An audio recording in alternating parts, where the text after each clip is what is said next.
Meditation mysteries में आप सभी का स्वागत है।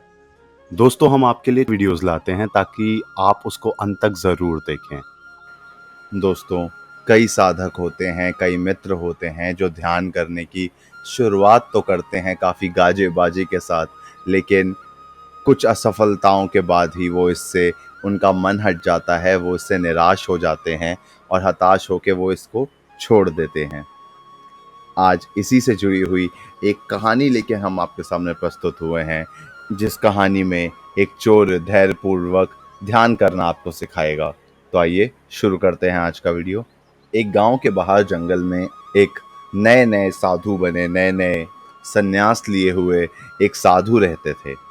वो ध्यान करने की कोशिश करते थे और ध्यान में मग्न रहने की कोशिश करते थे, पर क्योंकि उनके पास इतना ज्ञान, इतना एक्सपीरियंस नहीं था, परंतु वो अपने कार्य में मग्न रहते थे और रोज़ ध्यान की कोशिश करते थे।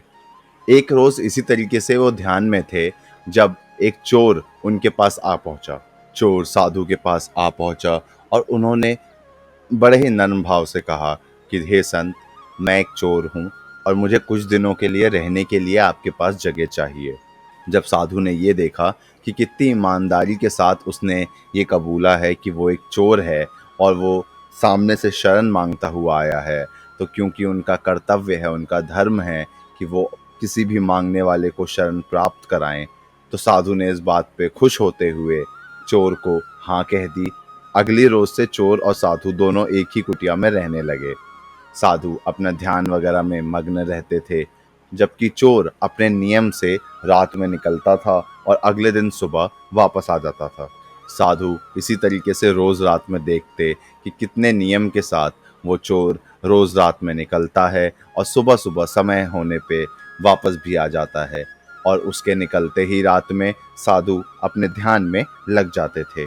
क्योंकि नया नया ज्ञान था और अभी भी उनको बहुत कुछ हासिल करना था, साधु महाराज जब रोज़ कोशिश करते रहते थे और कोशिश के बाद असफल हो जाते थे, उनके मन में भी इस तरीके के विचार आते थे कि रोज़ इतनी मेहनत करने के बाद, अपना कार्य पूरी ईमानदारी से करने के बाद उन्हें कभी भगवान के दर्शन क्यों नहीं होते, और इसी कारण की वजह से वो कभी कभी निराश भी रहने लगे थे।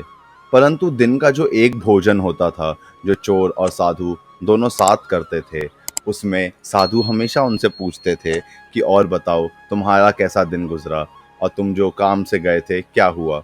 जिस पे पहले दिन चोर आया और चोर ने बस इतना बताया कि कुछ हुआ नहीं, कुछ हाथ नहीं लगा, पर हम कोशिश कर रहे हैं और कल फिर देखते हैं।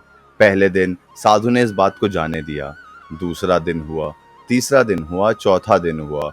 इसी तरीके से एक पूरा महीना गुजर गया और हर बार साधु के पूछने पे चोर का बस इतना ही जवाब होता था कि यार कुछ हुआ नहीं और कुछ हो भी नहीं पा रहा, पर देखते हैं, कल का दिन फिर से कोशिश करेंगे।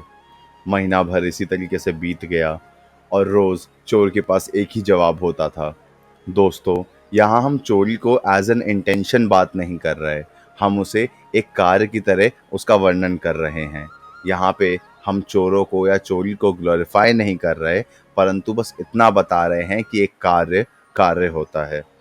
तो इसी तरीके से जब महीना भर बीत गया और चोर के हाथ कुछ ना लगा, तो उसने अपने आप से सोचा कि लगता है ये जगह ऐसी नहीं है जहाँ पे उसे कुछ भी लाभ हो पाए। उसे अपना जो ठिकाना है वो बदलने की बहुत ज़रूरत है। जब इतना सब कुछ चोर ने सोच लिया, उसने अगले दिन अपनी पोटली उठाई, उसने गुरुदेव को प्रणाम किया और वहाँ से चलता बना। गुरुदेव के पूछने पे कि तुम क्यों जा रहे हो, उसने पूरी बात बताई। ये सुनते ही गुरुदेव को भी एहसास हुआ कि किस तरीके से ये एक चोर है, ये एक चोरी करता है, परंतु ये अपने काम को कितनी ईमानदारी के साथ लेता है कि अगर एक दिन वो उसमें असफल भी हो जाए, तो अगले दिन फिर से उसके लिए उठ खड़ा होता है। और एक कहाँ मैं, जिसने अपने जीवन का लक्ष्य बनाया है इस भगवान, इस ईश्वर की प्राप्ति को, वो उसके पैर डगमगा जा रहे हैं और वो अपने ध्यान से भटकता चला जा रहा है। दोस्तों, कहने का भाव बस इतना ही है कि अगर आपको अपने जीवन में अपना लक्ष्य प्राप्त करना है, प्रमोद को प्राप्त करना है, आनंद को प्राप्त करना है, इस बोध और इस ब्रह्म ज्ञान को प्राप्त करना है, इस ईश्वर की प्राप्ति करनी है, तो आपको अपने जीवन के लिए, अपने रोज़मर्रा के कार्यों के लिए एक डेडिकेशन, एक पंक्चुअलिटी निभानी होगी। दोस्तों, इससे होगा ये कि आप अपने काम के लिए ज़्यादा डेडिकेटेड होंगे, आप अपने काम के लिए ज़्यादा फ़ोकस होंगे।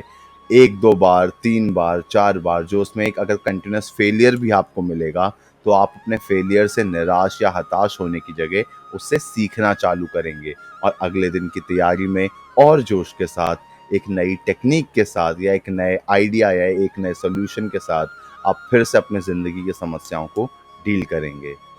आज के लिए बस इतना ही दोस्तों। अगर आपका भी इससे जुड़ा कोई अनुभव या किसी तरीके की कोई बात है, तो नीचे कमेंट सेक्शन पे ज़रूर लिखिए। हम आगे भी आपके लिए इसी तरीके से ज्ञानवर्धक वीडियोस लाते रहेंगे। दोस्तों, अब रेगुलर अपडेट्स के लिए आप हमें इंस्टाग्राम पे भी फॉलो कर सकते हैं। हमारे हैंडल का नाम है मेडिटेशन मिस्ट्रीज। लिंक नीचे डिस्क्रिप्शन बॉक्स में भी दिया हुआ है और ऊपर स्क्रीन पे भी। ऐसे ही वीडियोस हम आपके लिए आगे भी लाते रहेंगे, तो चैनल को सब्सक्राइब करना ना भूलें और बेल आइकन ज़रूर दबाएं ताकि आपको हमारे रेगुलर नोटिफिकेशंस मिलते रहें। तब तक के लिए धन्यवाद।